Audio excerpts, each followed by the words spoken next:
We will hear argument next in Case 24-275, Parrish versus United States. Ms. Rice. Good morning, Mr. Chief Justice, and may it please the Court. Courts have long recognized that notices of appeal that are filed early take effect when an appeal clock starts running, so long as they're otherwise sufficient and no one's prejudiced. That principle is consistent with the functional approach this Court takes to notices of appeal.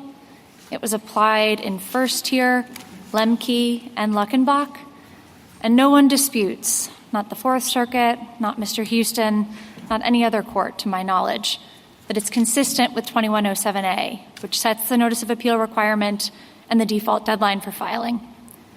The Fourth Circuit was wrong to read subsection C as displacing the ripening principle and requiring a second notice in the reopening context only. The principle applies to notices filed after final judgment, just like it does to notices filed before. That's why courts have consistently held that notices of appeal ripen when an extension is granted under 2107C's first sentence. Nothing in the second sentence suggests that notices of appeal work differently for reopening, and requiring a duplicative notice of appeal would serve no conceivable purpose. I welcome the Court's questions. So you don't think that there's a material difference between filing a notice of appeal prematurely as opposed to too late? I do think there's a difference, Justice Thomas. I think filing a notice of appeal too late, as this Court held in Bowles, is a jurisdictional problem. So why isn't this notice of appeal too late? The notice of appeal is certainly too late with respect to the original appeal period. If nothing else had happened, there'd be no argument that the notice of appeal was timely. But there was another appeal period. The reopening was granted here, and it's too early with respect to that reopening period, in the same sense that a prejudgment notice of appeal is too early with respect to the original appeal period. So I'm struggling with your argument, and the reason is because I'm not sure that ripening is really the best way to think about what is happening here. In my view, the notice of appeal was not actually premature. I mean, it was late with respect to the initial period, but lateness doesn't necessarily doom your position, because in this context, we have a separate set of rules that allows for a late filed notice of appeal to be deemed timely if certain conditions are satisfied. And I guess what I keep coming back to in my mind is what happens in district courts every day when people file late, let's say it's a motion or a brief or whatever, and they have a motion for an extension of time attached to it. It comes in together, the motion for extension of time and the brief they want to file late. And when the court grants the motion, the clerk dockets the brief. There's not like an extra determination that the person needs to refile the brief or it needs to come in, it's there already because they submitted it along with.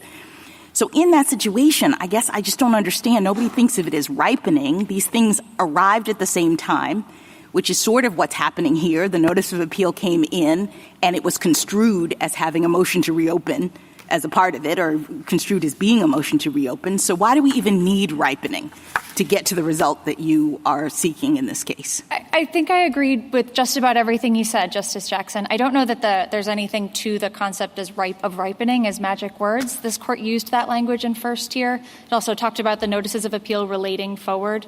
But I don't think there's anything magic about those words. I think the logic that you're articulating is similar to what this Court said in Lemke, which is just that a premature notice of appeal is filed within the time. But I guess what I'm saying, it's not premature. Like these things happened at the same time. The reason why ripening is confusing is because that is a scenario like the one that we talk about. I don't have the name of the case right in front of me, but there are times when something will come in before the judgment, for example, and we have to wait for the judgment in order for the notice to take effect, and you say, okay, it ripens at the time that the judgment happens.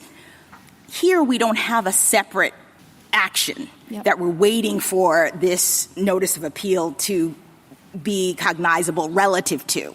Do you understand what I'm saying? I do. It was the same document. It was the in same this case. document. It was the same document. It was the same document. So I can't understand why ripening is at play. Is the concept. Situation. Yeah, I think it's not always the same document. You could file a notice of appeal and then realize you needed to file an extension motion or a motion to reopen. I think that happens too. You're certainly right that this often arises in the context of pro se litigants. It's often one document, but it doesn't have to be. If it's filed before a motion to reopen, at least before the motion to reopen is granted. I think, another way to think about it is the prematurity is it's not with respect to the motion. It's with respect to the granting of the motion. So the motion is filed at the same time as the notice. That's absolutely right. But reopening isn't granted until after. No, I understand. But for motions for extension of time for late filed documents, the same dynamic exists. The motion comes in stapled to the document, and the court has to grant the motion in order for the document to be deemed timely. I mean, what we're doing here is just deciding whether this notice of appeal should be deemed timely. And we have rules related to it. It's not timely with respect to the first set of rules, but it could be if the court finds the conditions related to motions for reopen exist. And they do. So, I just wonder why the Court of Appeals didn't just docket this when it came back to them, having had the district court find that the motion to reopen was the conditions were granted. I wonder that too, Justice Jackson. I think every other Court of Appeals would have. These are ordinarily just treated as notices of appeal that have become effective, in your language, have been deemed timely. They're deemed timely as a result of the conditions. I think that's exactly right. You rely heavily on the background principle, and of course, amicus says, well, if that background principle controlled throughout, you wouldn't have 4A2 and 4A4, I think, in the rules, and therefore, there really is, that defeats the concept of a overriding background principle. You want to respond to that? Sure. I think part of the confusion there is rules are a little bit different than statutes. Rulemakers sometimes just codify existing practice. Sometimes they just codify statutes almost exactly, or decisions by this court. Doesn't mean that the rules are superfluous or aren't doing anything. There's real value added. Even just by pulling them all together in one place, it's much easier to go look at the rules for appellate procedure than to try to search through all of the statutes for the relevant rules. So I think what the committee was doing was codifying common applications of this principle, both in the prejudgment context. The rules just don't speak to this distinct context, which is notices of appeal filed after. And is there any background as to why they codified those particular applications and not other applications? Do we know anything about that? Sure. So Rule 4A2 was adopted at the same time as the old version of Rule 4A4, which displaced ripening for a short period of time. It said ripening actually doesn't apply in this post-judgment motion context. There were concerns that there might be confusion. Who has control of the case, the appellate court or the district court? So at the time the committee created an express exception to ripening, I think it made sense to make clear that it actually was preserving that concept in a closely related context. Rule 4A2 survived when the committee changed its mind. It said that hadn't actually worked very well, and it changed Rule 4A4 back in 1993. So I think that's a little bit of historical context. None of that had anything to do with this post-final judgment context, which doesn't have the kind of interlocutory appeal, final judgment issues that the committee was dealing with in the pre-judgment. On that score, Mr. Houston suggests that background ripening principles were historically confined to the judgment context, A2, A4, but not to the reopening context. I wanted to give you a chance to address that. Yeah, I don't think that's right. This court hasn't had a chance to address it in the post-judgment context, but there are cases going back to the 60s where it's been applied in the extension context, which works just like reopening. I don't have old reopening cases for you, Justice Gorsuch, just because reopening wasn't created until 1991. So we can't go back further than that. But extension, I think, is a pretty good analog. And those cases go back to the 60s. And I don't believe that there's any case that's rejected ripening in the extension context. In that regard, you spoke about interpreting federal rules of procedure being different than interpreting statute. Mm-hmm. Rules themselves say that we have to consider efficiency and not to read the rules literally, but with the view to what's just, correct? That's exactly right. I was not taken, but you pointed out that in Scarborough versus Principe in your reply brief that we rejected the argument that background principle for pleadings codified in Rule 15C of the Federal Rules of Civil Procedure foreclosed application of background principles to other filings, like fee applications, correct? That's exactly right. And I think so Chamber- that's in support of your argument that Congress usually with rules is paying attention to just one thing at a time. I think that's exactly right. Justice Sotomayor, Scarborough's, I think, the best example. Chambers is another, where the court held that statutes and rules that address sanctions in certain contexts doesn't displace broader background authority that courts have to sanction litigants. And we're not really even addressing the rules here, are we? Because as I understand it, the government has waived any objection under Rule 4A6. And it's a claims processing rule. So really the question turns on 2107 and the statutory limit. Yep, I think that's exactly right. You don't have to say anything about the rules here if you don't want to, Justice Gorsuch. The Fourth Circuit ruled on jurisdictional grounds. Maybe leave that to the Rules Committee. You about could. that? You could. The rules just aren't jurisdictional, as you held in Hamer, so it doesn't matter, actually, if you thought that the rules might require a second notice. And I think there's every indication that the Rules Committee might act on this. They formed a subcommittee to consider it. I'm sorry, you took a step further than I had in my own thinking. So let me go back to that answer. Mm-hmm. If we answer it the way that Justice Gorsuch just suggested, we wouldn't reach the substantive question at all. We would just say, since it's a claim processing rule. You still I'm sorry. No. I don't want to answer your question. You can Please. No, I expect what Justice Gorsuch was about to say is that you still need to answer the statutory question. If the statute requires a second notice in this context, as the Fourth Circuit held, then the Rules Committee is powerless to expand this court's jurisdiction. So all you need to hold is that the statute doesn't preclude ripening, and then the Rules Committee can act. I don't think the rules question's hard, so you could address it. You did a better job with it than I would. I mean, why wouldn't we answer the rules question as well? I agree with that. Save a little time, right? Save everybody a little time. At least, if you're correct on your interpretation, it seems like. Yeah, I think it's a pretty straightforward question. I think it'd be helpful to say, as a default matter, the rules don't address this, and so it doesn't displace the common law principle. The Rules Committee could act to displace it if it wants to, but absent action from the Rules Committee, that's the principle that courts should apply. Well, the rules don't address it, but in this instance, but they do in others. Others talk about relation forward, and this one doesn't. Shouldn't the expressio unius principle apply here? I don't think so, Mr. Chief Justice. These rules codify common applications in a pre-judgment context. I think expressio unius recognizes when you're looking at specific enumerations, there's a context. So those rules address certain post-judgment motions and other pre-judgment issues. They don't speak to this separate post-judgment context. I think the Chief's point, though, is relation forward is mentioned now in two other rules in Rule 4. And doesn't that tell us something? I mean, maybe it's wrong. Maybe the Rules Committee wants to change its mind. Maybe it's irrelevant in this case since the government's waived it. But, gosh, normally expressio unius means something in these kinds of contexts, doesn't it? It means something. I think if there were another post-judgment motion, for example, that was not covered by Rule 4A4, you might read into that an intention by the committee to not cover that motion. But this is a different context. And expressio unius usually understands that the decision-making body or the person writing the statute or the rule is addressing the context at hand. And I just don't think that post-judgment notices are. So we should look at A6 in a vacuum without looking at A2 and A4? No, I think A2 and A4 are relevant, and they reflect the Rules Committee's recognition of this background principle. But the fact that there's no rule addressing 4A5, addressing extensions, doesn't mean that ripening doesn't operate in that context. The Rules Committee just hasn't codified that. Thank you. Thank you, Counsel. Justice Thomas? Justice Alito? Do we have any information about the frequency with which the situations addressed by 4A2 and 4A4 arise, and the frequency with which the situation present here arises?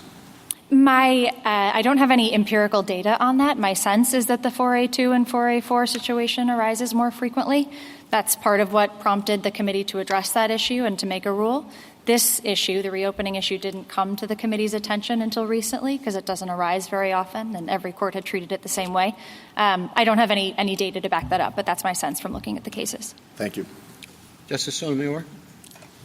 Justice King? Justice Gorsuch, any further? Justice Kavanaugh? Justice Jackson? Thank you, counsel. Ms. Brown? Thank you, Mr. Chief Justice, and may it please the Court. Permitting a premature notice of appeal to ripen when the appeal period reopens is consistent with Section 2107, the rules of appellate procedure, and this Court's precedent.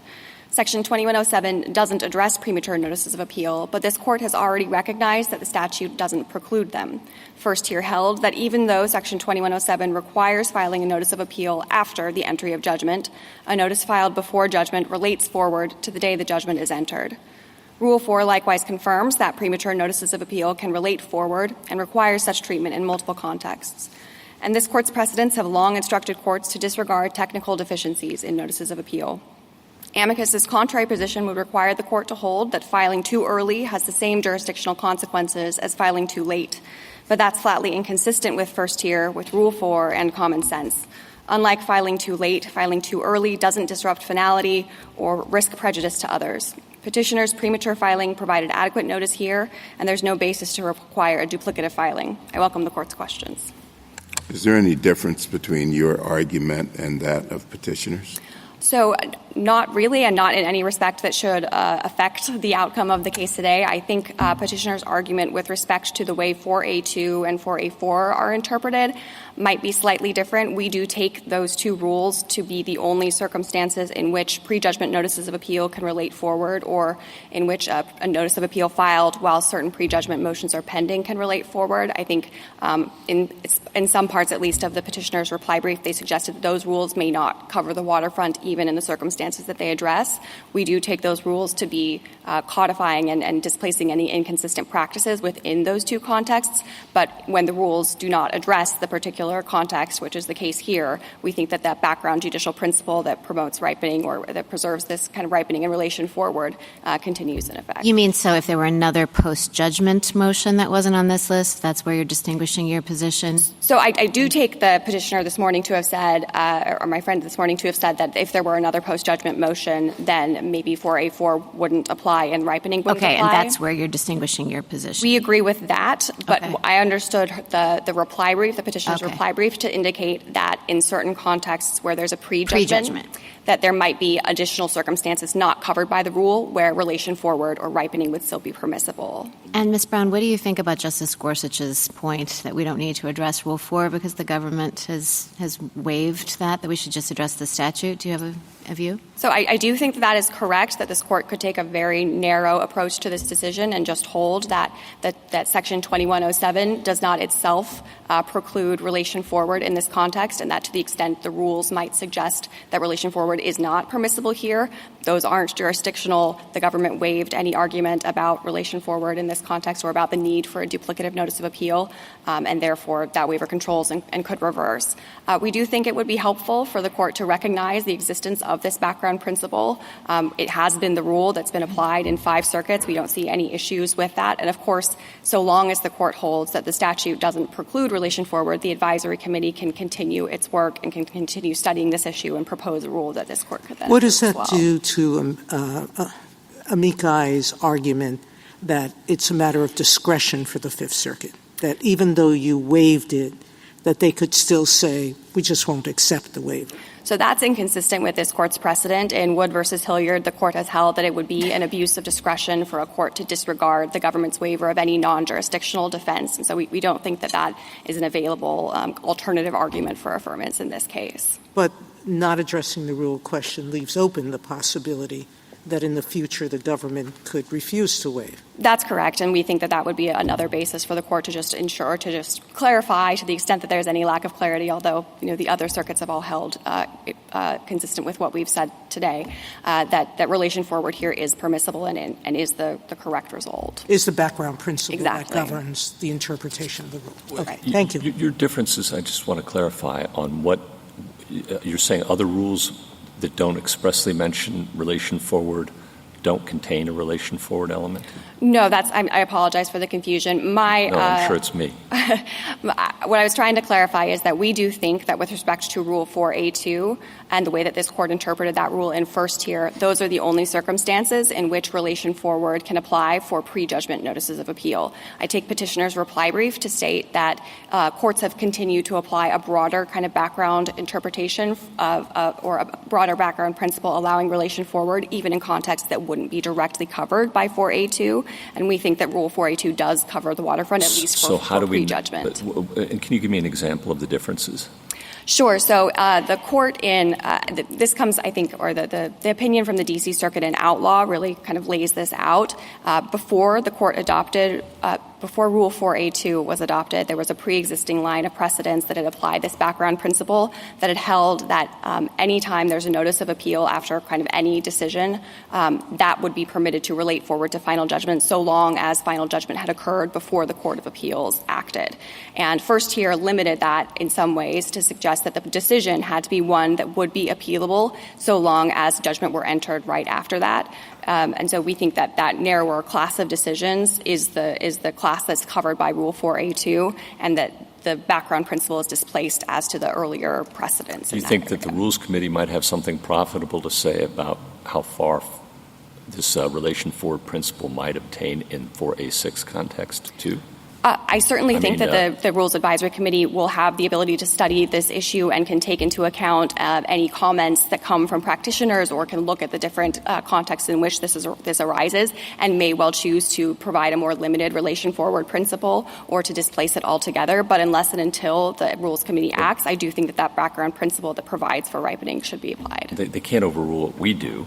So long as the court doesn't say that it's compelled by the statute, I think that they actually can displace. If you recognize this as a background principle, that doesn't mean that it's a background principle that can't be replaced by the rules themselves. Yeah, fair enough. Ms. Brown. Thank you. I guess I'm just really hung up on the characterization of this as a premature notice of appeal. And I totally see relation forward and all of that analysis in a situation in which the notice of appeal is filed before the judgment. Mm-hmm. The judgment has to be forthcoming in order for us to give any life to the notice of appeal. And so then you have a whole analysis as to what happens once the judgment occurs. Can you help me to see how that is analogous to what is happening here, where the motion to reopen and the notice of appeal are the same document? Mm-hmm. And I think it's filed late. The notice of appeal in this case is outside the window of when you're supposed to file a notice of appeal. Right. So I think that the best way to understand this is that it's both too late and potentially too early. It's too late with respect to the appeal period that has, of course, already expired. But it's too early with respect to the potential reopened appeal period that might occur. I understand that part is confusing to me because it came in at the same time. The same time as the motion, but not at the same time that the motion is granted. And so once the motion is granted, the idea of relation forward is that we think of the date on which the motion was filed and the notice of appeal was filed, and we allow for it to relate forward to the date. No, I understand, but we don't granted. do that with respect to other motions that are filed potentially too early relative to when they are granted. I mean, we don't do that. And so it's just a weird thing to suddenly say that even though this motion and the document to which it relates were filed at the same time, we're going to somehow give, life to the notion that you don't grant the motion until later, and so then we say the document has to catch up with that in some way. So I think that this probably comes from the statutory text here, which holds or which states that the motion to reopen grants an appeal period for 14 days from the date on which the motion was granted. I understand, but wouldn't the simplest, most straightforward way to deal with this is just to clarify in interpreting the statute in a situation like this one, in which the motion and the document arrive at the same time, that 14-day period is obviously satisfied. It's here. I think that's consistent with what we're saying with respect to the relation forward principle. It may just be a different in kind of the terminology that you're using. The way I've thought about it is that any defect of prematurity in this area is effectively cured by the fact that you're just holding on to the premature notice of appeal until the motion to reopen is granted, and it's only given effect when that motion is granted. And so any defect that existed prior to that point disappears at that later date. I guess they seize on the literal text, right? Correct, right. Time to file. Right, deal. Right. And we don't dispute that may be the circumstance that Congress had foreseen that may happen in these contexts. But now this rule is a rule that operates almost exclusively for pro se litigants and really almost exclusively for pro se prisoners who are filing by mail versus filing electronically. And for those litigants, I think it is a more common circumstance to be filing both of the documents at the same time. Sometimes, in fact, you have a litigant who does exactly, I think, what Justice Jackson was suggesting and files the motion to reopen, attaches a notice of appeal to that and says, please hold this notice of appeal and allow for it to be effective only if and when you grant the motion to reopen. We don't think that there's any problem with that kind of practice, but we also don't think there's a basis to distinguish that practice from a scenario where you have a litigant who just isn't sophisticated enough to specifically ask for that kind of What do you say about the differences between 4A2 and 4, which expressly mention relation forward, and A6, which just doesn't? So I take the same position on that as I think my friend did. I do think that when the Rules Advisory Committee and when the rulemakers were adopting Rule 4A2 and 4A4, they were doing so against the pre-existing backdrop of this ripening principle and of this relation forward principle. And they acted when they wanted to displace that in certain respects, with respect to 4A4 specifically. And I think for 4A2, when they wanted to adopt, to codify some of those practices, but maybe not necessarily all of the practices. But where they're not acting, that we I think, read that to mean that the pre-existing judicial practice remains in place. And I do think that's consistent with the Scarborough case that Justice Sotomayor was referencing even though as well. what about expressio unius? So I take the expressio unius point, and I think that supports our reading of 4A2 to provide the exclusive opportunities for relation forward in the context that it's speaking to, which is the context of prejudgment notices of appeal. But this is not a prejudgment notice of appeal, and I don't take the rulemakers to have disrupted or displaced the pre-existing practice in that area. And as you point out, A6 applies predominantly to prisoners and pro se litigants. At this point, yes. At this point. And the government waived compliance with A6 in this case. And it's really only one circuit we're talking about where this is an issue. Is it the government's practice in that circuit to waive? I'm not familiar with this. Honestly, doesn't come up that frequently, even for us. I do think it's a very rare set of circumstances that has to occur in order for this to be the. Yeah, but is this a one-off waiver, or is this the government's view? I mean, I think, as far as I know, our position has been in this area that we don't think a duplicative notice of appeal is required. When we feel like we've got sufficient notice, we're happy to move forward with the merits of the appeal. Thank you, counsel. Justice Thomas, any further? Justice Alito? Justice Sotomayor? The 4A language was necessary in part because the rule actually required a filing of the notice of appeal after judgment, correct? That's correct. And we don't have similar language here. I don't take – so it's true that Section 2107C does not specifically require filing anything within that 14-day period. I think exactly. I think it is implicit in that language that there will be a notice of appeal filed at some point. Well, but I'm thinking of, which happens all the time, employment applications. I get notices all the time. You have X number of days to apply. The day after there's an announcement, there's been an extension.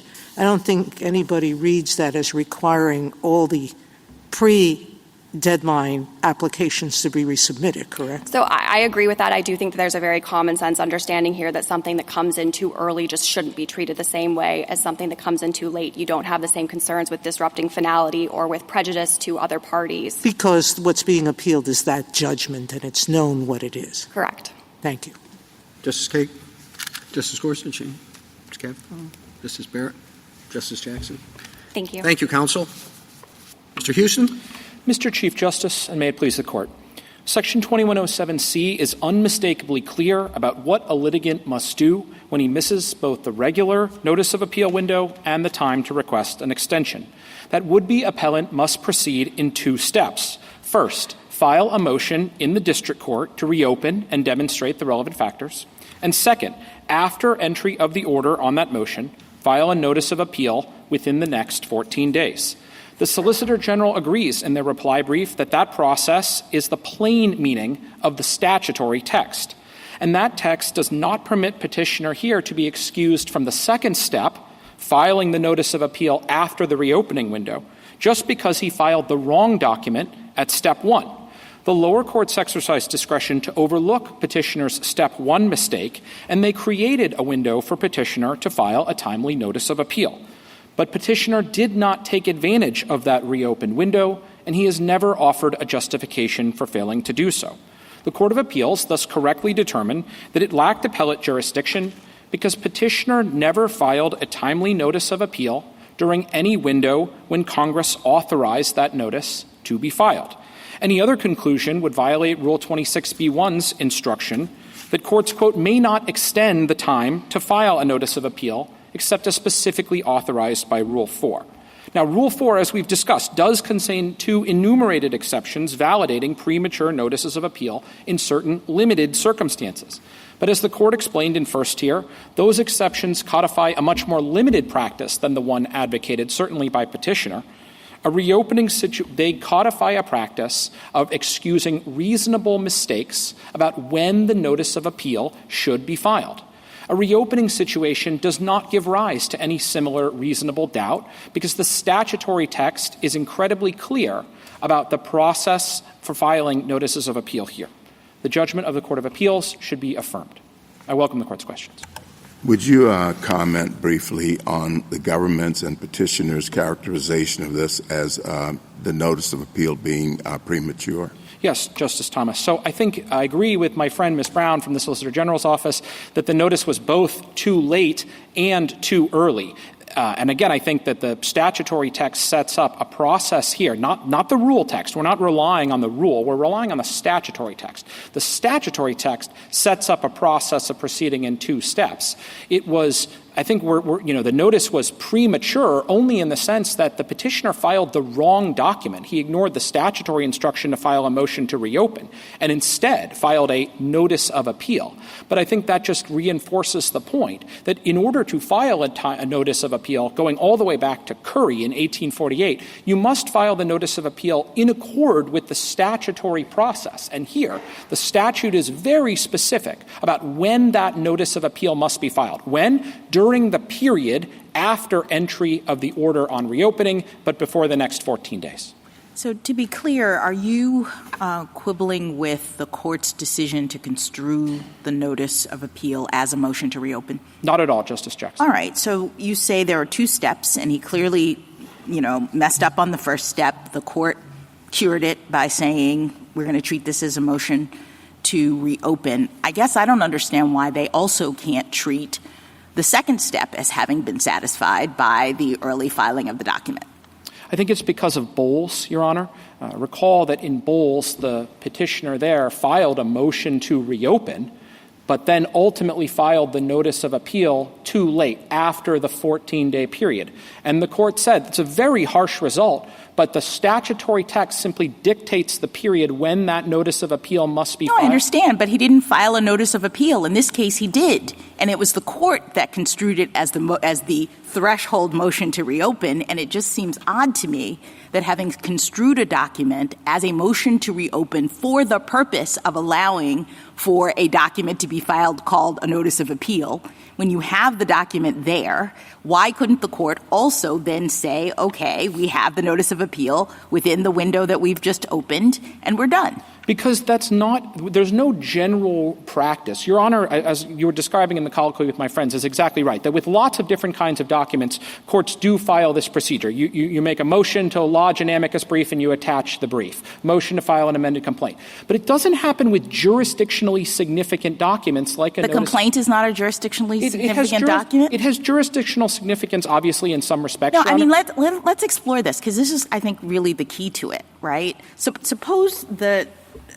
instead of filing a single document called the notice of appeal, Mr. Parrish had filed a notice of appeal, and stapled to the front of it was a motion to reopen.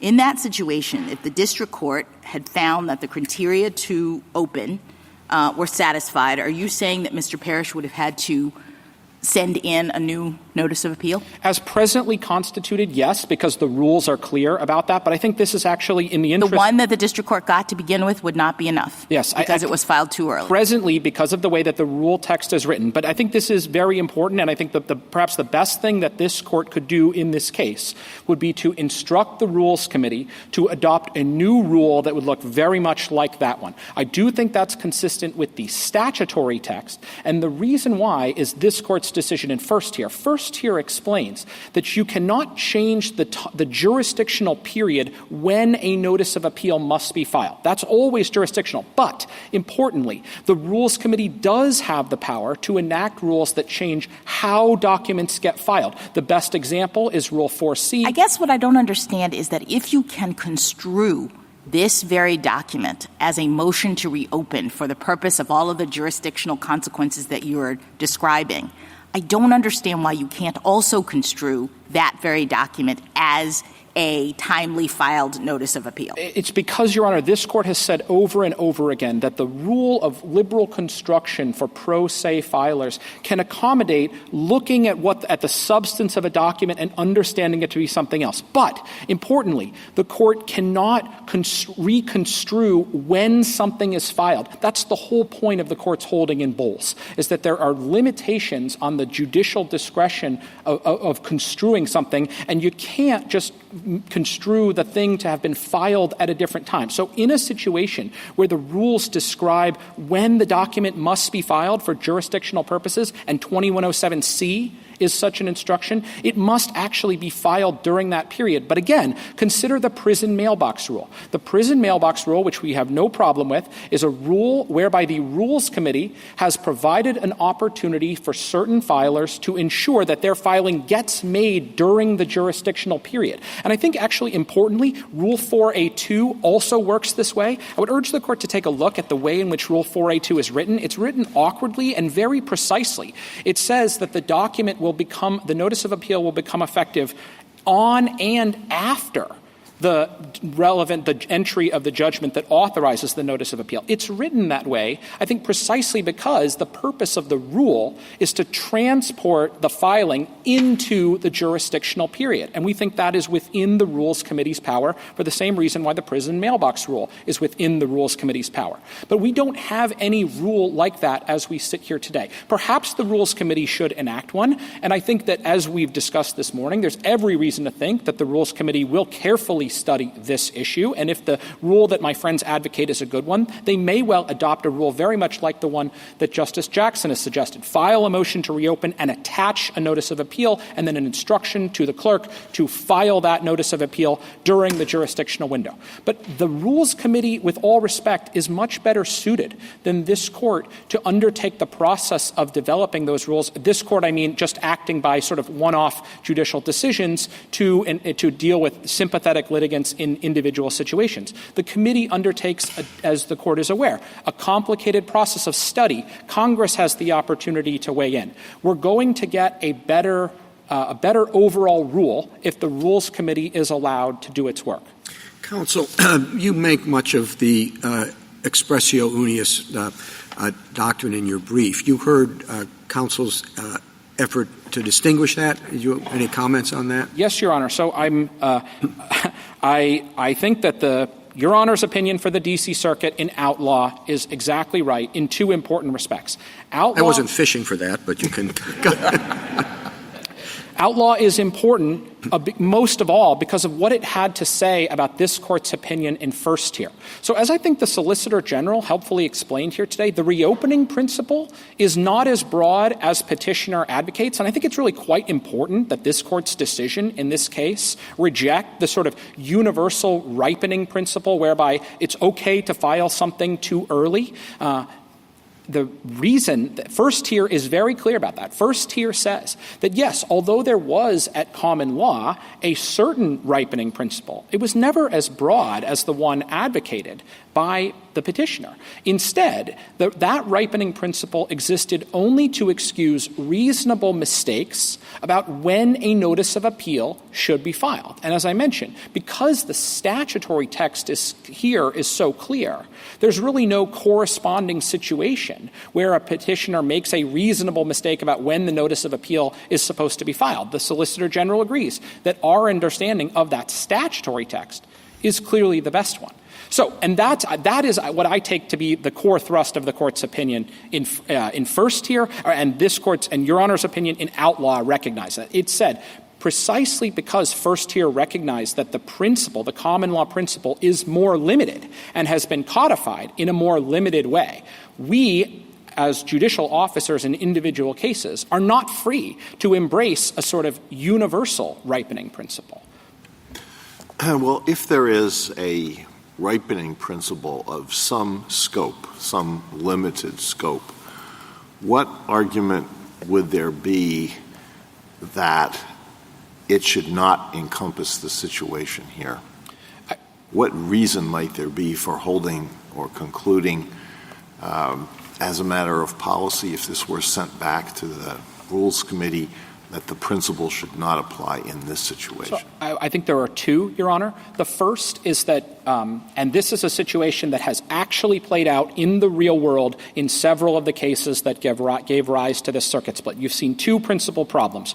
False start appeals, number one, and second, sort of misunderstanding about court clerks, court administrative staff in the docketing and processing of the appeals. Both of them happened here. Both of them happened in the Winters case from the Sixth Circuit and the Holden case for the Third Circuit. So if you file a premature notice of appeal, recall that it divests the district court of jurisdiction. The case will, in many cases, be transferred out of the district court immediately and into the Court of Appeals. But that's a mistake. Why? Because under the statute, it has to be the district court that decides the motion to reopen. So you get this sort of circuitous process where the Court of Appeals has to send it back, and then we have to put the appeal back on track. Now, I'm not trying to say that's an impossible problem to solve, but it should be discouraged. Petitioners should be discouraged from proceeding as this petitioner did. But those are different situations from the situation in this case, right? Well, that's what happened in this case, Your Honor, because the petitioner filed a notice of appeal instead of a motion to reopen. The case got sent to the Court of Appeals, and the Court of Appeals had to send it back. Doesn't every other circuit, and that's everyone but this one, say that the sent-in early notice of appeal ripens upon reopening? Yes. So if it's a pretty straightforward rule, every other circuit has it, it's pretty clear when the process starts. Well, but, Your Honor, I think the problem is, again, in order to get to those decisions, a couple of the courts of appeals had to first sort of reroute the process that the statute lays out, where the district court decides the motion to reopen first. Courts of appeals had to grab the case, decide what to do with the mistake in filing. And but they won't now.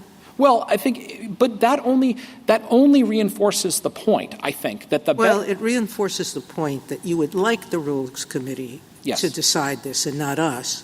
But in the interim, what you're asking us to do is to make the rules unfair to pro se litigants who already didn't get timely notice to appeal because they didn't get notice within the 30 days. All right? And now they're supposed to get notice within 14, and given the way the post office is working, it's unlikely they're going to receive any notice in 14 days. So, Justice Sotomayor, give it to the post office, give it to the prisons, but the likelihood of a prisoner receiving timely notice enough to file in time is next to nothing. So if I might make 2 points in response to that. The first is, it's not me who's seeking to make the rule unfair. I'm here advocating that the court... Yes, but you could advocate a reading that's totally consistent with background principles, not addressed directly by 4A. And so I know, we appointed you as amicus. But he was appointed to defend the judgment below. Justice Sotomayor, I don't think we've ever had an amicus come in and say the judgment was wrong. No, the judgment was not wrong. Certainly the judgment should be affirmed. But the principal reason why is the operative statutory text here in 2107C, as the Solicitor General agrees, does not allow what petitioner did here. So in order to get there, you have to say we're going to sort of excuse noncompliance with 2107C because we're going to incorporate this background principle. I think the fundamental problem with that is that the background principle is actually not nearly as broad as the one that petitioner needs in order to justify what happened here. If you're right about what 2107 means, doesn't that mean that the Rules Committee is going beyond what the statute says, even with respect to the provisions in Rule 4 now, let alone to any that they might issue with respect to this situation? The answer is no, Your Honor. We think Rule 4A2 is faithful to the statutory text, and it's because the Rules Committee has been careful to write the rule in a way that respects the jurisdictional nature of 2107A. And again, that just gets back to that text and the way that that rule is written. First Tier discusses this. I mean, the argument presented to the court in First Tier was Rule 4A2 exceeds the jurisdiction. The Rule 4A2 is improper because it goes beyond what the statutory jurisdiction conferred by 2107A. The court said, no, it doesn't do that because it's not a rule that changes the time in which the document must be filed. That's the jurisdictional period. Instead, it's a rule, 4A2 is a rule about how that document gets filed, akin to, again, the prison mailbox rule that enables decides when and how something is being. So I think I'm not understanding. Are you saying that the Rules Committee could or could not issue a rule that's similar to the one that the petitioner asks us to reach? I think that the committee could enact a rule that is similar, but it has consistent with 2107. Consistent with 2107 and consistent with its text, so long as that rule is crafted in a way that respects the jurisdictional period. So, well, I don't understand. What does that mean? What could the Rules Committee do that we can't do right now? So I think the Rules Committee could enact a rule that would say that you can file a motion for reopening in the district court, which is clearly what 2107C instructs. And then you can attach to that a conditional notice of appeal or a proposed notice of appeal. And the court clerk, the Rules Committee would direct the court clerk to file that notice of appeal within the jurisdictional window. That's going to solve the problems of this case and all of the ones that gave rise to the circuit split. But that's not a principle that we have in the law, in the rules at present for jurisdictional filings that divest the Court of Appeals of jurisdiction. We typically don't allow notices of appeal to sort of lie in wait. Maybe it would be a good idea to authorize this filing in this circumstance for partly the reasons that Justice Sotomayor describes. But I think that's a thing that the Rules Committee needs to do. And the important reason why it's not just better as a policy matter for the Rules Committee to undertake that, but why I think it's actually compelled to be the Rules Committee that does it, is that remember that when we're talking about a rule, we're talking about something that's been authorized by another act of Congress, the Rules Enabling Act. So you have two different sources of authority. You've got a jurisdictional limitation set out in 2107A, but you've also got an authority from Congress to make rules to implement that. That doesn't happen in a situation where the court is just hearing individual cases. Maybe I'm looking at the wrong statute, but 2107 doesn't say anything about what the defendant has to do. Isn't it only speaking to the district court? The district court may extend the time for appeal. The district court may reopen the time for appeal for a period of 14 days from the date of entry or the order reopening the time for appeal. Yes, of course, Your Honor. That's right. The district court has to reopen the time for appeal. For a period of 14 days. Precisely. So what about that precludes the district court from considering a notice of appeal that has been filed as timely within that 14 days? I think it's because, as the Solicitor General agrees, 2107C, the provision that you were just reading, incorporates the general principle of 2107A that an appeal within the time for appeal, that's the statutory text of 2107C, an appeal must always be taken by the would be, the appellant filing a notice of appeal. That's 2107A. That's, of course, the general way that that's the only way that notices of appeal that appeals can ever be taken under 2107A is that the appellant must file a notice of appeal. And then 2107C describes when that notice of appeal has to be filed within a period of 14 days that has both an end point and a beginning point. It runs from entry of the order on the motion for reopening. No other provisions of 2107 are written in this specific way, and I think the specificity that Congress used to reference the period of 14 days is among the strongest evidence that Congress, when it thought of this particular situation, was intentionally reaching a balance. Yes, Congress wanted to create an opportunity for a litigant who did not receive notice of the judgment to file a notice of appeal. But it only created a very limited and particular window in which to do that. And that's because, obviously, the judgment prevailing party's interests in the finality of that judgment go stronger and stronger as we move further and further away from entry of the judgment. So, isn't that the reason for a 14-day limit, and so it can't be filed months later?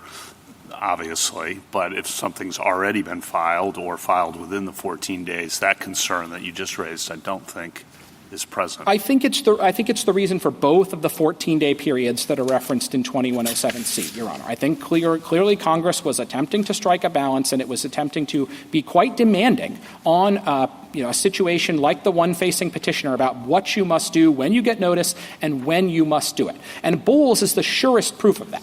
Obviously the court is saying in Bowles that if you fail to scrupulously apply or comply with the 14-day deadline, even in arguably like the most sympathetic circumstance that I can think of, the court, are going to enforce that jurisdictional term. I think our point is just simply that the jurisdictional nature of this statute runs both at its end point and at its beginning point because of the particular text that Congress used in this provision. Counsel, your argument throughout most of your brief sort of puts emphasis on turning square corners in this area because it's jurisdictional. And then on page 42, you said, well, if you don't like that, we'll leave it up to the discretion of the district court. You want to say a little bit more about the discretionary approach?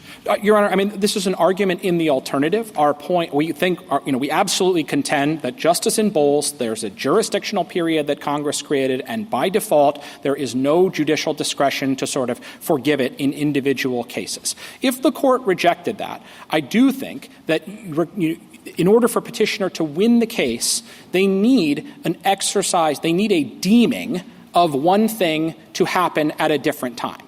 And I think that is very much an argument that sounds to me in judicial discretion. So petitioner needs to go to the Court of Appeals or the district court, as the case may be, and say, please take my document that was untimely and deem it to have been filed at another time. They analogize it to the common law nunc pro tunc authority. But that was always an equitable authority. And I think our point is just simply that on the particular facts here, where the Court of Appeals said, not only did you fail to file the statutory text and the rule text, you also disregarded the specific instructions that were given by the district court to file a notice of appeal.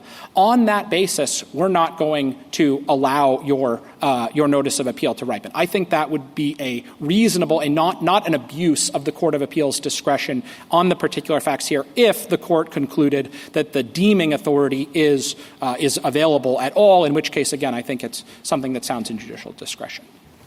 Justice Thomas? No? Anything further?